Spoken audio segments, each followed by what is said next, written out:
And as I learn from them, it's always my hope that other people will be learning from them as well. Because it's always my interest to seek to engage the best minds among us in dialogues that not only challenge us, but also help us to take some introspective look at ourselves and the world that we live in the hope that when we do that, we can actually become better custodians of our world. And today it is my esteemed and distinguished pleasure to welcome Professor Dawn Cotter-Jenkins, who is a speech pathologist. And she is the Director of Clinical Education and Services in the Communications Disorders Department at Mercy University in New York. Professor Cotter-Jenkins has taught at many colleges and universities, including, as I recall, Adelphi University, also in New York. And although she has worked across the lifespan from early intervention to adulthood, her current areas of specialty include tele-practice training and development and adult professional speech and communication. She has expanded her scope of work to utilize her certification in diversity, equity, and inclusion strategies. I'll be speaking with Professor Jenkins about that later. Her volunteer work includes being the president-elect of CORSPAN, which is the Corporate Speech Pathology Network, and she is the co-chairperson of the Tele-practice Topic Committee for the American Speech-Language Hearing Association, ASHA 2024. The convention is coming up this year. Yes. And she has been serving as an ASHA mentor for over 10 years, which is one reason that I've always liked to engage her. And she served in New York as the Professional Licensing Board of Speech-Language Pathology and Audiology for 10 years, and was on the Media Strategy Committee of Council on Academic Programs in Communication Sciences and Disorders. In her spare time, I don't know how there is any spare time for her, she has been the speech coach for TEDx Deer Park for 7 years. She also has her own show known as DEI Speech IQ. And in addition to that, and you don't mind me saying this, she is a world traveler, traveling extensively. And also is a business owner, has been for several years, an entrepreneur who owns the world-class speech business. And so Professor Cotter-Jenkins, welcome. Thank you. Thank you very much. Of course, always great to talk to you. So I'm glad I'm here again. Thank you. To see you. I was actually thinking when the last time was that we spoke, and it's been too long.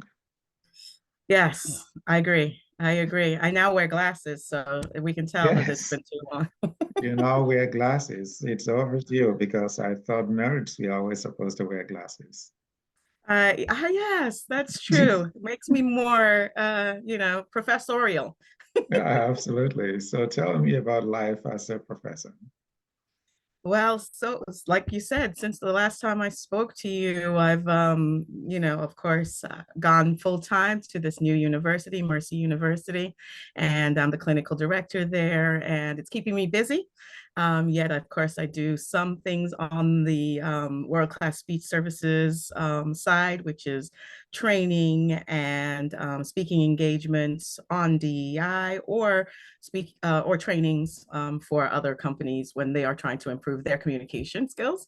So staying busy, as you said, love it, and yet there's always more work to do. So, I'm trying to keep myself balanced, while also trying to keep myself focused. And then, as you said, trying to enjoy some of life's pleasures and travel a little bit. A little bit? As often as possible, God knows. Okay, can you tell me what countries you haven't been to, other than I have Nigeria, not been to where Nigeria. you have to go, right? See what I'm saying? So that you haven't been to Nigeria, you are going this year? Oh my gosh, so close, need to Yes. go.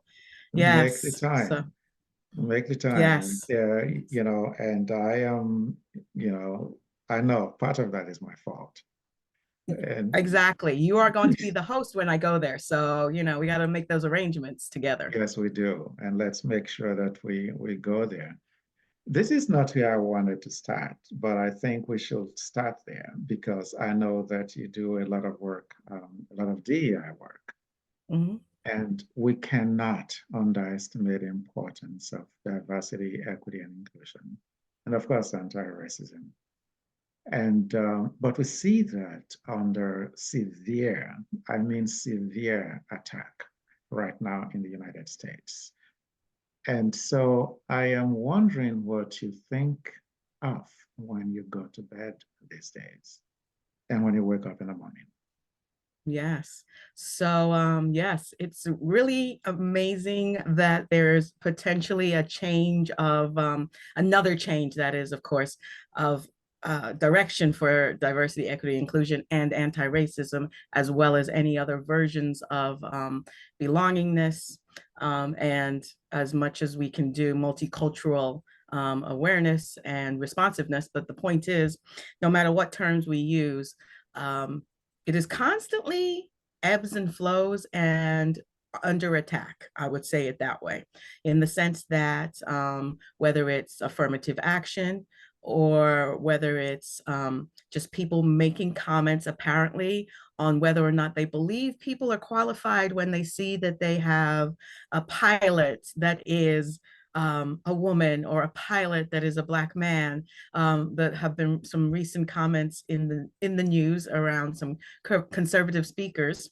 The idea is that people are continuing to need us to share our messages, to share our voices, to bring people to the table, as you're doing in podcasts and in platforms that continue to reinforce, frankly, the obvious, which is that we are qualified and able to do whatever we choose to do, frankly, in many different ways. And people of very diverse perspectives, whether it's physical diversity, neurodiversity, or racial and ethnic, cultural diversity, that we continue to need to make sure that we are lifted and continue to lift. So to me, that's something that I talk about pretty frequently. In fact, last Sunday I spoke to the Westchester Speech Language and Hearing Association. One of the things that our national organization requires now is that we, as professionals in speech language pathology and audiology, have ongoing continued education in diversity, equity, and inclusion, or multiculturalism.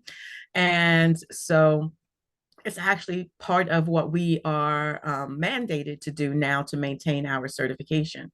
So this is a new development and something that was not, if you had asked us 5 years ago, something that was on our books. So the truth is, thankfully, at least our national organization has made it mandatory.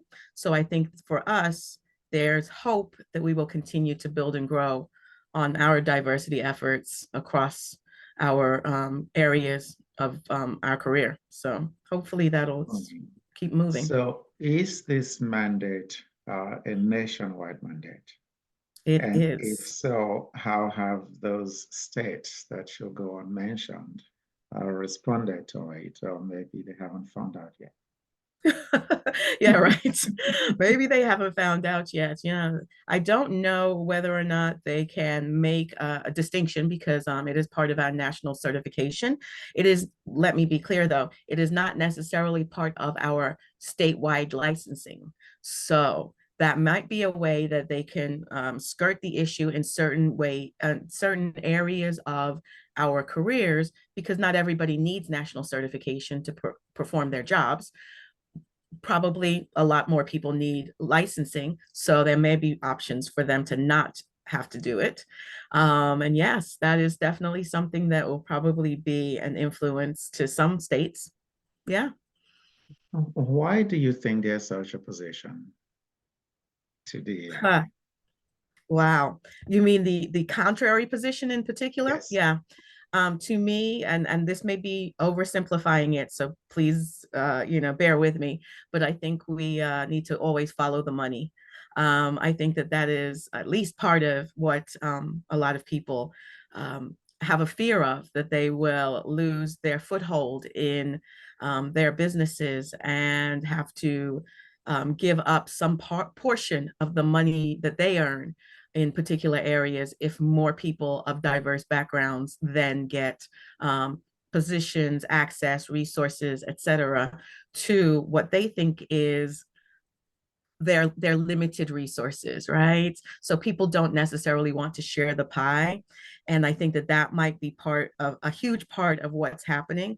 Just the discussion around disability, for example, and people in wheelchairs, and the fact that most of us do not see people at our workplaces that are physically disabled because they are shut out of, out of the room. They're basically shut out of interviews most of the time. They do not get access to that. And the truth is that that is part of, one area of diversity, equity, and inclusion that is, pretty strong as far as, or pretty strongly held, I'll say. And then, of course, adding on to that, for the sake of argument, our intersectionality. So, of course, on top of having a physical disability that may or may not put you, physically out of reach, then on top of that, you may be a Black woman who is in the field of speech language pathology, for example. And that is, probably one in 100,000. So, yeah. Yeah, I was going to say, first of all, I think that people should watch the interview the first time that you came here. But just for the benefit of this interview, right? Let me ask you, because we had that conversation then, but if you don't mind going back, if you tell us what speech language pathology is, because one of the things that I know, and I think you also just alluded to that, is that it's a very white field. Okay. Right? Yes. Yes. So, And still is, and still is. Absolutely. So, speech language pathology in particular covers the areas of speech, communication skills, speech as in disfluency, so people that stutter, speech clarity, language skills as in how you communicate. So whether you communicate by sign language, whether you communicate non-verbally through augmentative communication devices, so that you use a machine, a speech generating machine, for example, to say what you want to say, or whether you use your actual mouth to speak. And our sister career is audiology. So audiology has to do with hearing. And both in speech language pathology and in audiology, nationally and very well known under the Bureau of Labor Statistics, speech language pathologists continue to have approximately 92% white women in the field. And that leaves 8%, and there's, always a hashtag for it. So it leaves the 8% to be shared between those that do not identify themselves as white women, meaning Asians, Blacks, Latinas, mostly, because again, it's women, and men, as well as anybody else mixed heritage, mixed ethnic heritage, all of these different, I want to say Pacific Islanders, whomever else. Native Americans, of course, always Native Americans are less than 1%. So again, even within that, there's about 3% men, about, I want to say 5% Hispanic, Latinas, because some of them might also be white, and then about 3%, 3 to 5%, depending on the states, of Black women or Black people, period, in the field. So the truth is, this is not new knowledge. Unfortunately, it's new as in within the last 10 years. In fact, the Atlantic had published that speech pathology is the fourth whitest profession. Speech language pathology is the fourth whitest profession, and that was in 2013. So 10 years ago. And so I don't think that it's shifted very much since then. It might be the third right now. Yes. Yes. Yes, it might have shifted in the wrong direction, correct. Yeah, let me tell you what I'm imagining. I'm imagining that you spend a lot of time in rooms where you're the only Black person. Mm. Yes, that is true. And it must make you feel then, because I know you believe that representation matters. Yes. So it must make you feel that you need to continue to do the work of mentoring Oh, and all the advocacy and everything else that you do to make sure that there is some sort of a pipeline for other people to get in. right. So Yes. why do you think it is so white? So why? Yes, that's a really valid question. You know, it's interesting. I think that there's of course there's always going to be multiple layers to why. I think that there is a lack of awareness that others belong at the table, frankly. I think that people can very easily fall into their status quo of who they usually interview, who they usually bring in. I think that that is definitely something that that has been fought against, so to speak. In other words, the idea that we are going to expand the searches for people to hire within our fields. Oftentimes, and this is probably very common in a lot of careers, is that you speak to people who you know about opportunities. And if you do not associate yourself with people from diverse backgrounds, you are mostly speaking to people that are like you. So if the majority of the people who are white women in speech language pathology are also speaking to other white women to draw them into the career and to hire them for particular jobs, then that's going to limit the scope. Now, let's be clear. I think that a woman majority field and service fields, frankly, as a whole, tend to not earn as much as other technical fields and have a ceiling of earnings. So I think that that's going to negatively impact it. I did talk about gender roles. And so if we potentially had more men in the field, there might be a version where, you know, the salary might be more lucrative, therefore more attractive. But I think that those are some of the factors that are at play. Of course, I do mentoring a lot. I want to say, though, that I think if I'm being honest, that there's probably a little less competition around speech language pathology than pre-COVID times. So in other words, speech language pathology used to be very selective and competitive. And from what I know and from what I've seen, that a lot of people now are going into business fields and trying to, you know, start their own businesses. And, you know, in other words, prior to having to do a master's degree for $90,000 in speech language pathology and only earn $60,000 when you get out, they decide that they are going to instead go into business management or something that will make real money, maybe even a TikTok celebrity for all I know. But but either way, they are potentially not trying to come into the field as much. So I think that that might be also part of it. I know that a lot of universities are struggling to fill their seats for a lot of programs. You know, but it also speaks to the kind of visionary that you are, because you established your own business years ago. Yeah. And it never occurred to me that it was because you wanted to make more money, because, you know, because you really wanted to provide service to people who needed that kind of service. And to think that, you know, one question that I was going to ask you, and we can go there because you mentioned COVID, was what you have seen pre-COVID and after COVID, the impact of the pandemic on your profession. But what you just spoke to is not unlike what has happened to my own profession. The fact that people found out during COVID social workers found out that they could be self-employed and make double the income they were being paid. So, and they also found out that they could do this work virtually, which is one lesson that we all learned from COVID.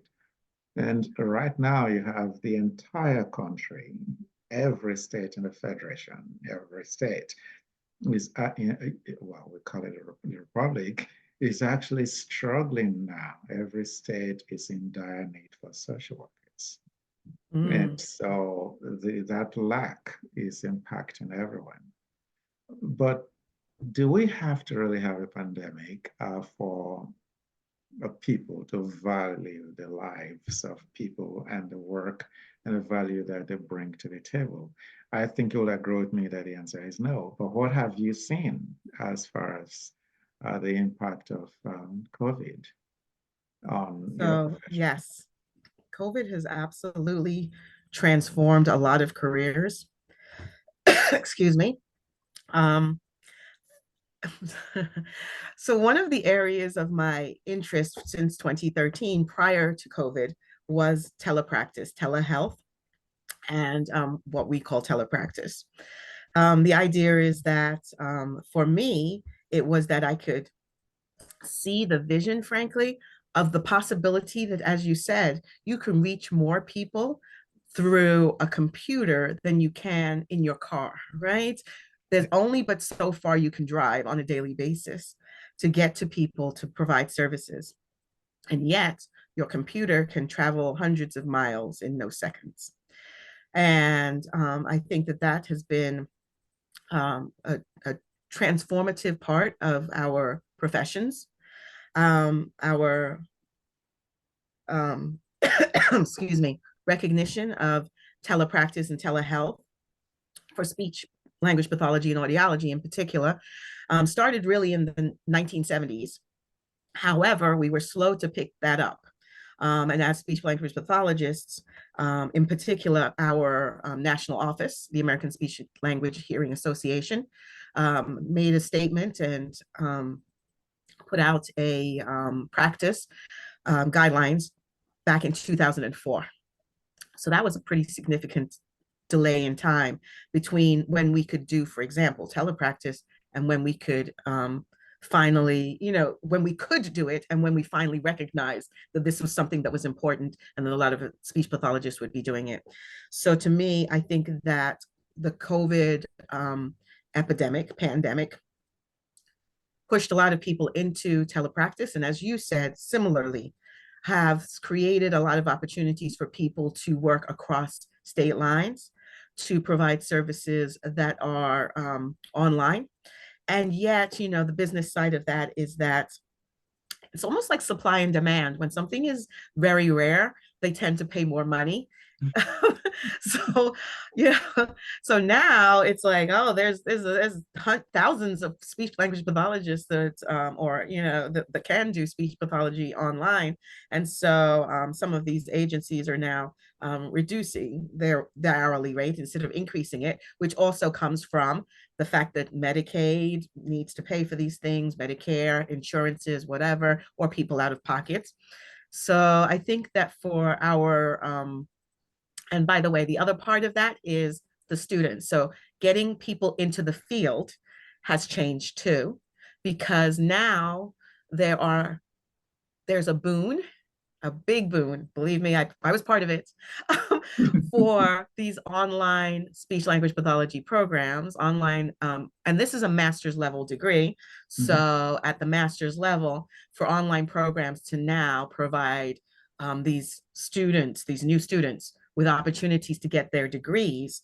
But of course, that also, to the extent that it can add, but it can also bring them on in a different way. I think that that's changed how people are seeing their work in speech language pathology, as saying, like, if I can do if I can do an online program to get into the field, then do I really need to work in a hospital afterwards? Do I need to go to, work in a school to work with children directly afterwards? So I think that that's also another key change that perhaps a lot of people that are coming into the field through these online programs. NYU, Emerson are two of the biggest ones that have online programs. So I think that those are things that have changed the way that we are viewing speech language pathology, and especially since COVID.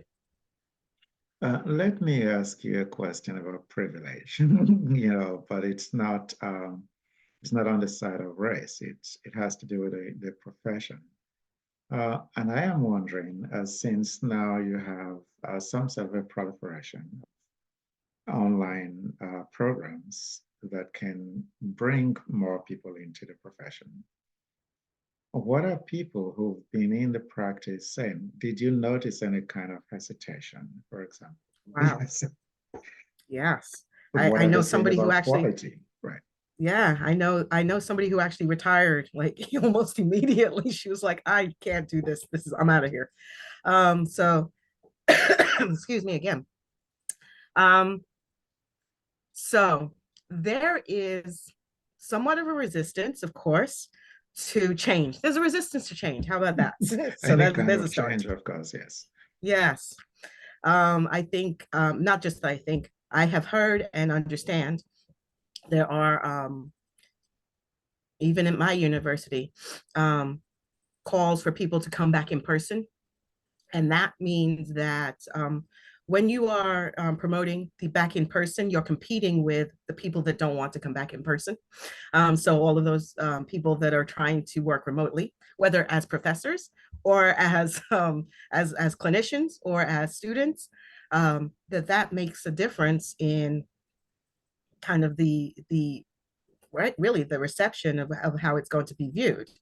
There is some versions of whether or not these student clinicians who are coming in, or new clinicians, or clinicians as a whole, are performing at the same levels that they used to when they were in person. So absolutely, there's some research that's being done that is trying to establish quantitative data that says that the quality of services and the outcomes are equal to those that were in person, and that those standards are being maintained, so that we do not have people arguing against it, in particular, meaning online services or online education. So for all those reasons, I think that's, yes, absolutely. There is definitely a pushback. There's definitely a version where, in some ways, like the old version of things, the status quo is so comfortable for people that it's really hard for them to expand beyond that. Because in some ways, it's not that we want to take away from what was happening in person. It's that we want to add. If we used to take, for the sake of argument, and even in hospitals, if you used to have this number, whatever X number is, of services, of students, etc., because you were in person, if you have teleservices, remote services, or online education, you can add, you can expand. So the idea of just expanding should be part of what you're thinking, which is, also part of diversity. It's not that you're taking away, it's that you're adding to. So the idea that you're adding rather than taking away or diminishing should be the first thing that you're thinking about, but that doesn't mean that everybody is. Some people really are afraid that it's going to be less.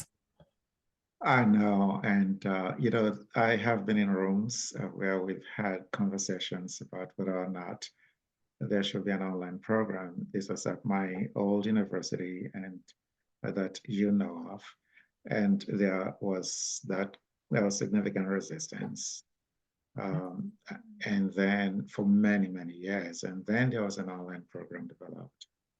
And then there was the argument that the online program was taken away from the programs that were on ground, right? The brick and mortar programs. But I think that one of the things I realized was that if the students did not come to your online program, they will go somewhere else, because now there are Yes. many online programs all over the place. But, Yes. as I'm listening to you, my mind really can't get away from the stat that you mentioned earlier, that this, when I said, your profession is really very white, we established, that it's 92% white. So there are only Yes. 8% people of color. But when we're talking about the practitioners, right? So what, for example, about, I want to ask that question on two levels. The people who receive the services, do you find, for example, Mm. that people of color are very open to uh, speech, language, Mm. pathology, and audiology, or do they have to be referred in most cases? Do they come forward voluntarily? And the other question is, you're an academic, after all of those years of clinical practice, which you still do, you decided you wanted to be a full-time academic. It must be very lonely, right? Mm. It must feel very lonely at times. Yeah.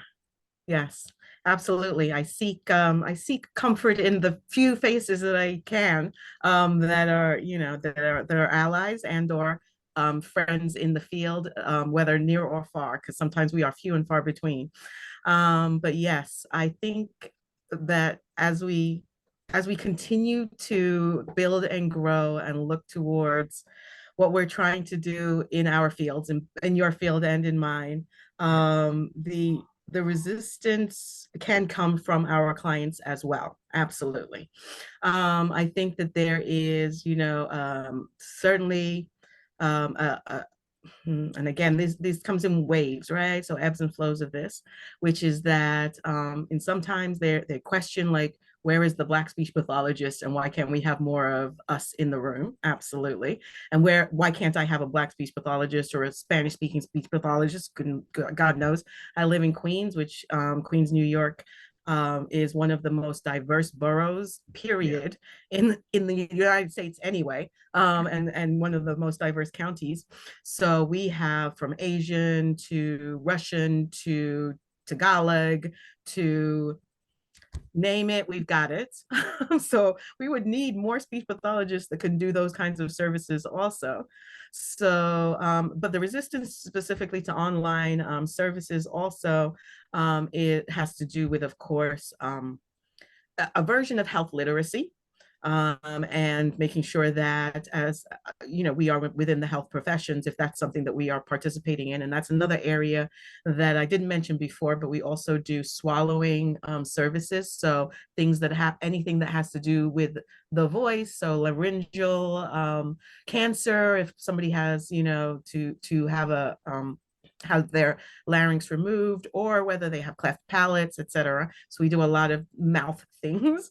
But the point is that those have to do with health and medical areas, and the idea that people understand how people are going to work with them online, and making sure that the clinicians are properly trained. So one of the great things that I'm participating in, honestly, is the fact that I'm working with the ASHA topics on telepractice for the convention, because the convention brings forth different speakers and different researchers that are going to present their findings around how they are interacting with clients and finding out different ways that they can do telepractice and bringing on new clients in those ways, new patients, new students, new clients, whomever they work with. So again, I think that when we're talking about our outreach to our communities that are needy, and that we are presenting ourselves in a way that they can understand us, frankly,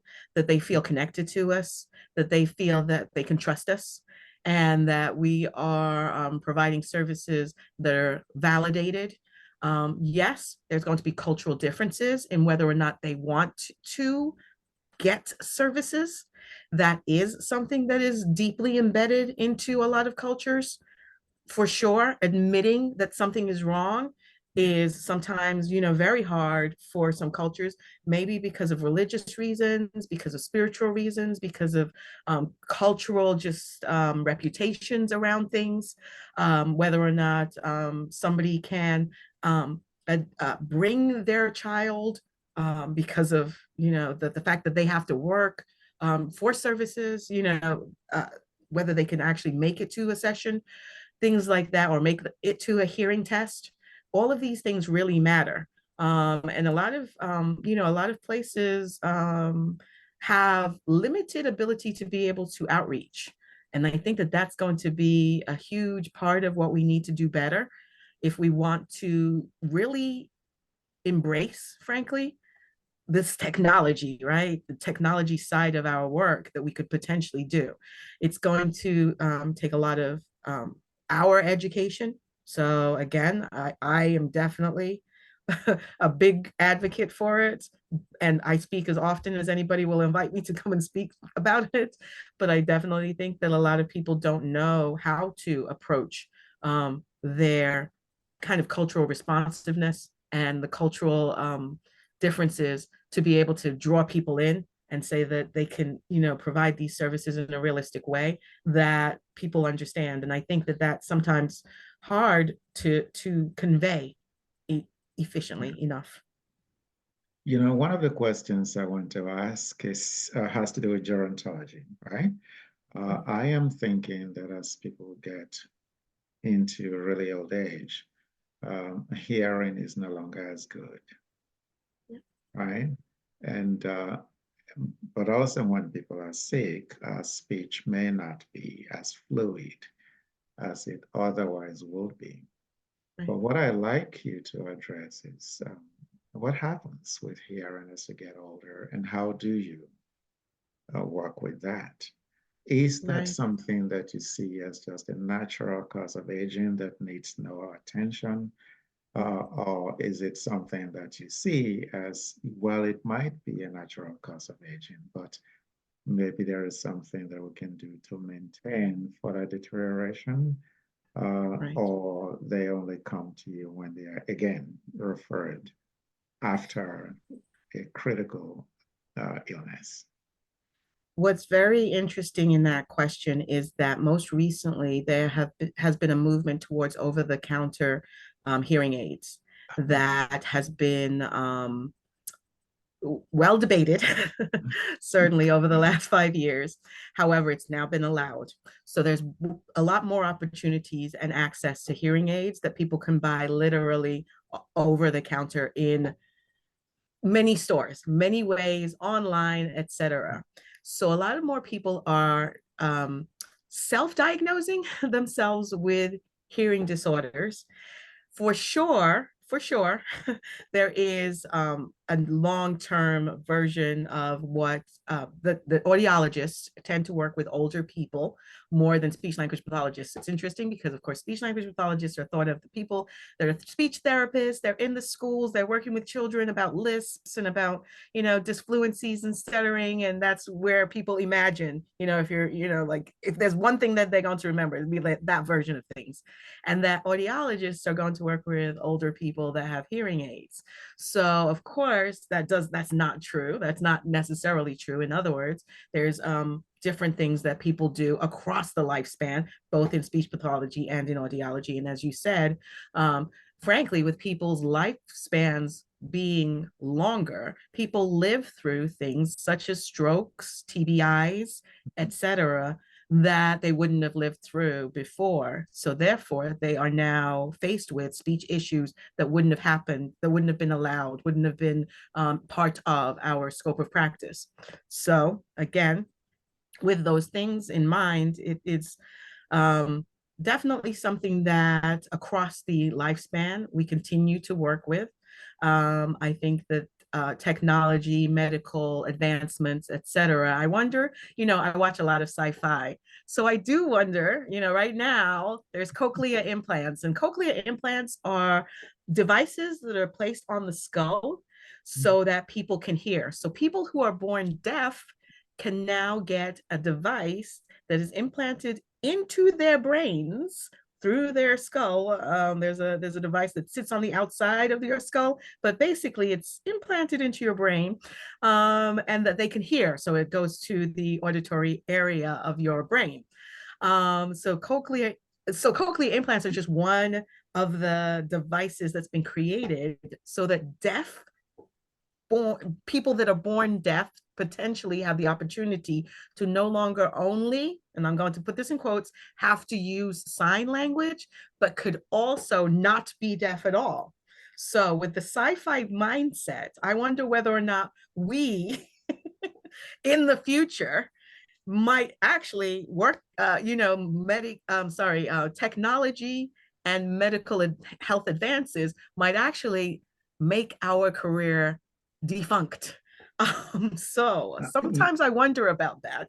And I think, Yeah, no probably. time soon, no time soon, but you never Yeah, know. probably not. Isn't the human touch always important? Isn't it? I think so too. And I do think that people have preferences. I think that, to the Right. extent that people that are deaf should be empowered to be whole as they are, right? In other words, what's the advantage to them to then have hearing when truthfully they can be deaf and use sign language and have their own communities and still be functional. I find that to be very interesting to me because very recently I learned that my grandmother on my father's side was actually deaf. And she was not, she was in the Caribbean. She did not learn sign language. She created her own versions of signs and gestures to communicate with people around her. But quite obviously, just the idea that somebody was, kind of in that situation, a lot of people are like, I can live with it and I can live with it well. So why change? I can live. In other words, one of the other things, as actually, sorry, I know I keep rambling, but one of the No, other please. things that you just brought to mind was even when I said disfluency and stuttering, that a lot more people are living happily, being having stuttering as I am doing currently, but they are stuttering through their lives and happily. In other words, it is not a problem. It does not negatively impact them anymore. It gives them the characteristic of who they are. They do not necessarily want to not be stuttering. They just want to find a place where they can stutter freely or work in an area that doesn't need them to speak all the time. So again, even for those things, I think that there is room for us to think differently about the way that we work with clients. Even after somebody has a cochlear implant, we need to work with them because they need sometimes reprogramming of their cochlear implant. They need, frankly, if they've been deaf, I know somebody who got their cochlear implant when they were an adult. So they spent their whole lives not being verbal or not being as verbal, and they were hard of hearing. So the way that they spoke was different after they got their cochlear implant because they could start to hear themselves a little bit clearer. So they needed some what we call oral rehab. And so the oral rehab part of things is that once you have a hearing aid that's working for you, then you get to practice your speech and communication skills again differently now. So I think that there's ways that we can, of course, as you said, reimagine our careers to the next levels where it then adds the personal touch, of course. I'm listening to you and I'm thinking of the importance of research informing practice and practice informing research. And so you have been a practitioner for a long time and you're in the academic world. I am almost tempted to ask you, but well, no, it's not a temptation. I'm just going to ask you, right? So, I hope I what? know the answer. No, yeah, you will. What are the main differences that you see between academia and practice? Whew. You're in both worlds. Wow. This is a good one. Um, there are frankly a lot of differences, but so in academia, we like to think of academic clinical integration. We like to believe that there is academic clinical integration, which means that we bring the theory in the classrooms the theories in the classrooms that we have discussed into some sort of clinical practice and put those things together. In our careers, especially as service professionals, we are putting people both in classrooms and we're putting people in practicums. So internships, externships, and hands-on experiences. So that is our what we think we're doing.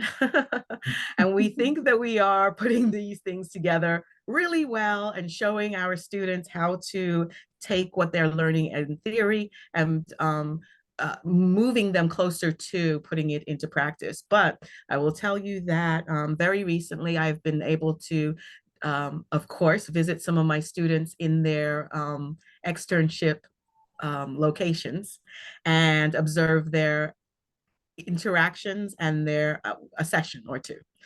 And how are they interacting with their clients when they get in the field and when somebody else outside of academics is watching them is completely different. And those are just the middle grounds. Those are the versions where there is real life differences that's not that's they're not exposed to in the clinic, meaning our clinical practicum that we have on campus. We have a clinic called the Speech and Hearing Clinic in most universities' master's programs for speech language pathology. There's an on-campus version of it. In some ways, it's kind of sanitized, standardized, and basic.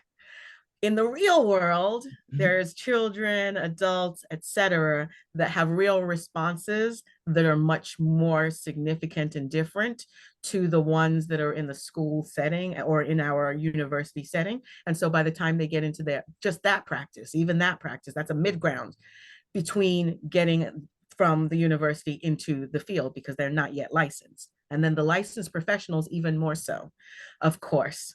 I definitely believe and want to believe even more so, and I really want to advocate for this, of course, meaning the mindset behind the fact that practitioners in the field are the ones that are setting the standards. They are practicing, they are seeing what is working, they are taking data as often as they can, providing opportunities for telling us what their outcomes are, and hopefully being able to be included, frankly, in some of the research that academics are doing so that the academic can be informed by the practitioners and the clinicians that are in the field.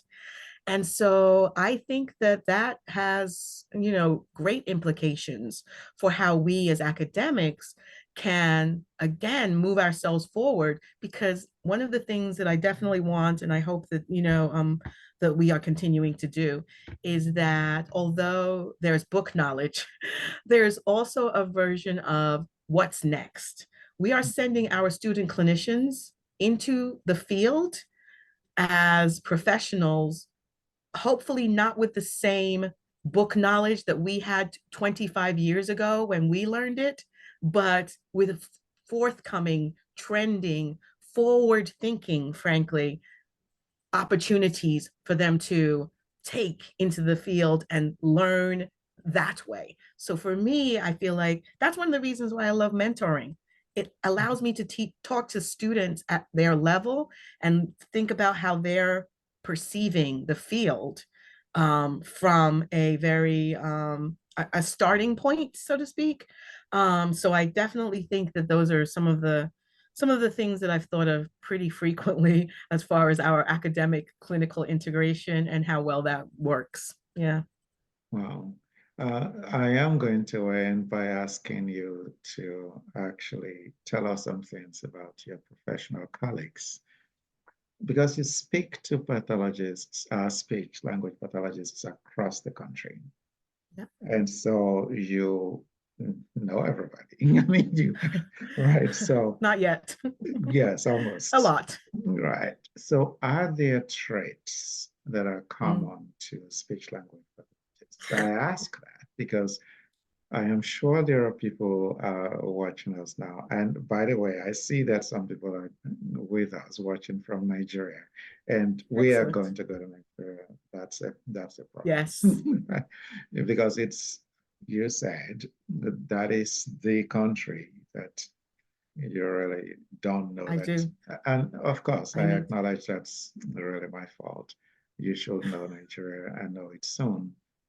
And but I am just wondering, there are people watching now, and Mhm. will probably be saying to themselves, I know someone, based on what I'm hearing, I know someone, or maybe I want to investigate this profession and see if it's something that suits me. And I'm just curious, are there some common traits that you see among speech language pathologists and audiologists? So yes, I think that there are, for better or for worse. So I'm going to start there. I'm going to start there because, there is a version of, I've been in the field for a long time. Yes, absolutely, thankfully get to speak to a lot of people across the country now, especially even more so, and have been paying just a lot more attention to these things as I've gone along and been able to, frankly, with the plethora of expansions of online, social media, et cetera, I get to see people a little bit more. There's certain characteristics and certain traits. I would say that the speech language pathologists have to be people that understand the value of communication. Let's start there. Understand the value of. It's not that they necessarily have to be very outgoing or very extroverted is what I'm talking in particular. They don't necessarily have to do that. They don't have to be very talkative. They don't have to be extroverted as in personalities. They can be introverted. I believe myself to be an introverted person. I do not believe myself to be an extroverted person. And I think that we have qualities and I can skills vouch for as that. That's why I'm nodding. yes, that work well with speech language pathology. In other words, we're good listeners. And so I think that introverts have qualities that are appropriate. But I do think that just knowing that communication and speech is important is one of the characteristics that we look for in our incoming students and new professionals, right? So understanding that value. I will say the joke, not joke, is that speech language pathologists, other than being 92% white women, which is a characteristic that we kind of are trying to infiltrate a little bit differently, that speech language pathologists tend to also be very detail oriented. And the joke is that there's a lot of type A personalities that are in there. So oftentimes, if you like to check lists, if you like to,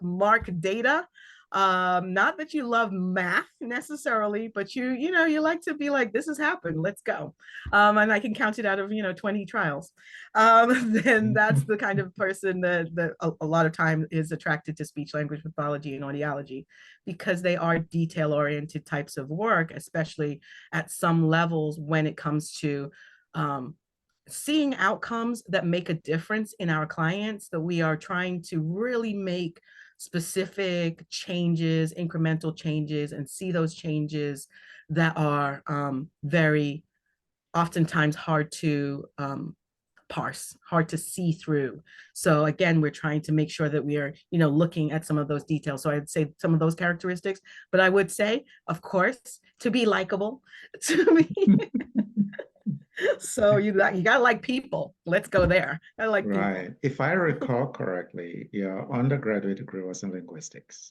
Right. Yes. Yes. And then you decided to become a speech language pathologist.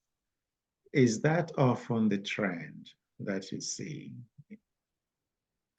There are a lot of linguists that come into our field, absolutely. So I'm not alone. I am not alone, because linguistics is the study of language. So it's the parts of language, it's the sounds of language, it's breaking down how people speak directly, and listening to it, and kind of checking how the flow goes and things like that. So it's more of the science of that. And again, not that speech language pathology is not part science, but it's definitely a different area of more along the lines of communication and how to get my message from me to you in a more cohesive manner. So whether it's through your ears, as in audiology, through your mouth, as in speech language pathology, but it's that communication, it's that coming and going, the interchange of information. So again, I definitely know that that's one of the ways that they come to us. I think that the other way, two ways that I see the most people are coming from are psychology often, because just the knowing of people draws people in to want to communicate with them, And that sometimes brings in speech language pathologists, not a lot. And then, of course, teachers. So sometimes a lot of second career people that have been teachers or thought that they were going to be, elementary school teachers, and that's why they did their bachelor degrees in education. They'll come to us because they want to then hone their skills a little bit more in speech language pathology and still work in the schools if that's what they choose to do. So, yeah. All right. I'm going to read this, what someone wrote on Facebook who is watching from Nigeria. She wrote, "It is so interesting to hear about the technological advances towards enhancing the lives of people with speech impairments, such as the deaf and mute people. Thanks, Prof, for this interesting conversation. There's a lot to do in your area in Nigeria. Please, I would like to connect with you. Thanks immensely for sharing your amazing work and experiences." She's a linguistic scholar in Nigeria. Okay. Yes. So I will put you two in touch. Absolutely. And so I think that's also saying you have to bring her to Nigeria. Yes, exactly. Exactly. As soon as I can, as soon as I have can. asked several times. Yes. And but the time is right. So we'll get that done. Right. And Yes. but I cannot thank you enough. And I can never catch you because next You're a thing busy person too. well, not like you. You're probably on your way to the airport in a few minutes. Who knows? Because next time I always see, next time I know you are in Thailand or you are in the Caribbean or you are somewhere in Asia. Oh, You're okay. somewhere warm, usually. Somewhere warm. Yes, I know. I don't blame you for that. So I thank you. And I know that my scheduler, and you even had meetings today that you had to. I know Yes, sorry she about was that. trying to catch you, and Sorry about you that. were Yes. responding, which was surprising to me, responding to every message that you got. Hey, I try. Thank you so much Thank you for very thank you much for for inviting me Dr. to come back Jenkins. again. It was a pleasure to talk to you as usual. I Likewise, definitely look forward to the next time actually to see you in person. That would be really yes, amazing too. So that would yes, be very nice. soon. All right. Exactly. Thank you very Thank you. much. All right.